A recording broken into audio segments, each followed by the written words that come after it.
It's so stupid to say, well, was it a business proposition? No. I loved him and he loved me, and that was it. There was no problem.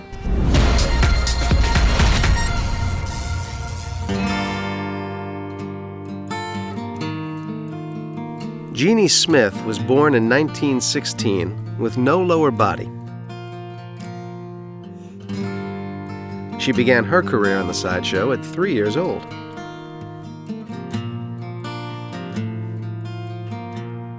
I loved it because, I'm about so high and everybody's bringing me gifts and talking to me, and it was a ball. It really was a ball.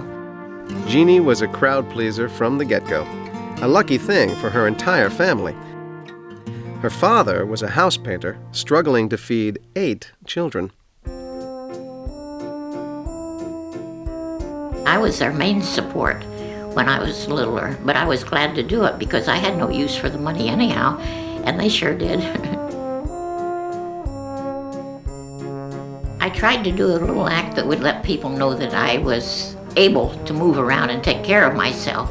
So I had a little stage, and I would walk upside down on my hands, and I would turn somersaults, and that was it. But they had it figured out by that time that I could handle myself pretty well.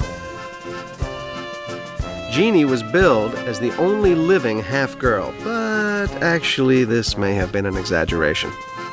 So-called half-men and half-women were popular attractions from the start. In a time when no legs usually meant no job, many found the Sideshow both lucrative and fun. Born in 1844, Eli Bowen had no legs, but he did have feet, protruding directly from his hips. On tour at the turn of the century, he hit it off with Charles Tripp, a performer with the opposite claim to fame: no arms. Together, the two posed for one of the most enchantingly surreal photos in Sideshow history.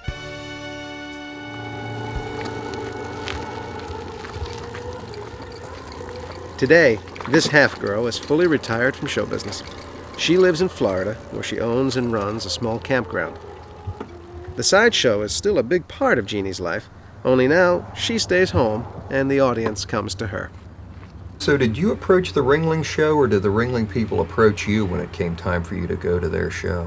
Well, actually, I wrote to the head man, who was Sam Gumpertz, and I told him I thought that he needed me on his show.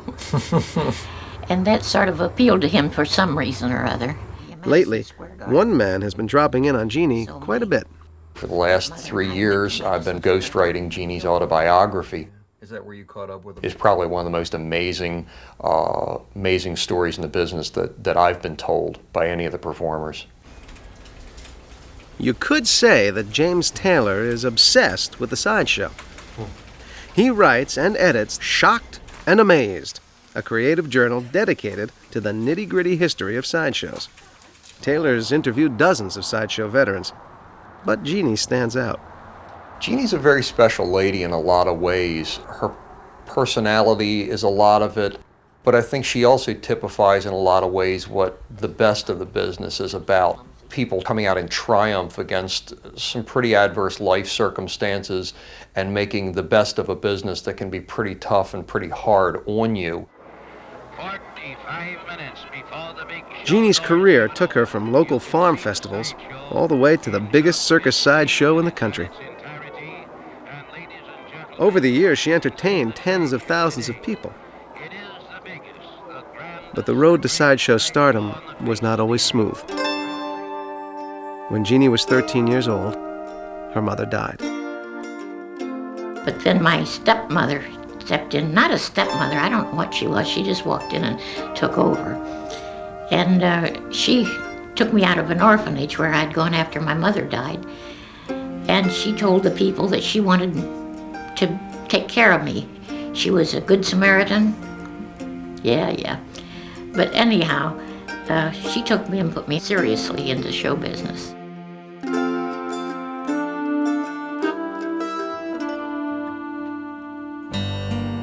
Jeannie's adoptive mother kept her hidden away.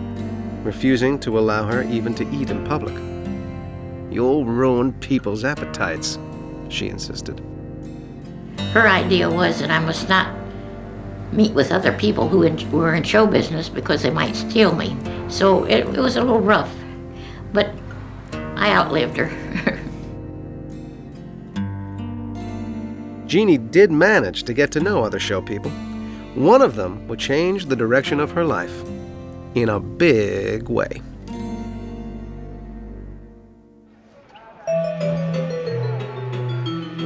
In the 30s, life on the road was pretty much the only life Jeannie the half-girl knew. But life is full of surprises. In 1936, she met a tall, dark stranger. Very tall. He seemed like a very kind person, a very generous person, a very good person. And sure enough, that was the way he was. And the longer we worked together, the more we seemed to find things in common. And we just got along. Al Tomeni was born in 1912 in Long Branch, New Jersey. When he stopped growing, he was 8 feet and 4.5 inches tall. It's so stupid to say, well, was it a business proposition? No. I loved him and he loved me, and that was it. There was no problem. Despite pressure to have a show business wedding, like many circus performers of their day, Jeannie and Al chose to elope. But not everyone was thrilled about it. The woman who adopted me was very perturbed at first when we got married. I found later that she thought, well, now I have 2 attractions instead of 1. But Al Tomeni saw things differently. I forgot to tell you, he's Italian and quick-tempered. He went over and explained to her facts of life. Things are a little changed. She packed up and went back to Indiana, and I never saw her again. Shame.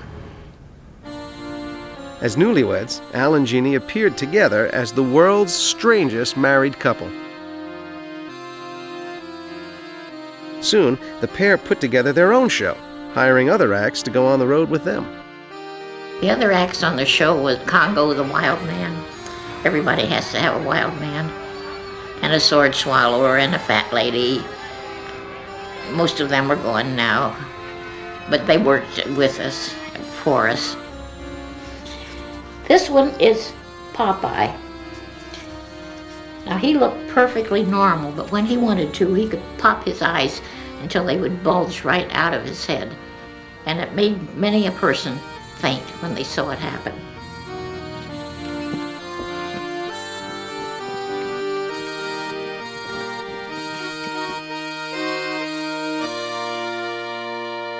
Eventually, Al and Jeannie got the urge to settle down. They adopted 2 daughters and bought some land in a place called Gibsonton, Florida. And the Giants Camp was open for business. The world's strangest married couple raised their family right here, only occasionally going back on the road for short engagements. I thought everybody else's parents were strange. Mine were normal. My mother was a homeroom mother at school, and she baked and went to all the parties, and all the kids liked her, and all the little boys would even visit when I wasn't there because Daddy would play pool with them.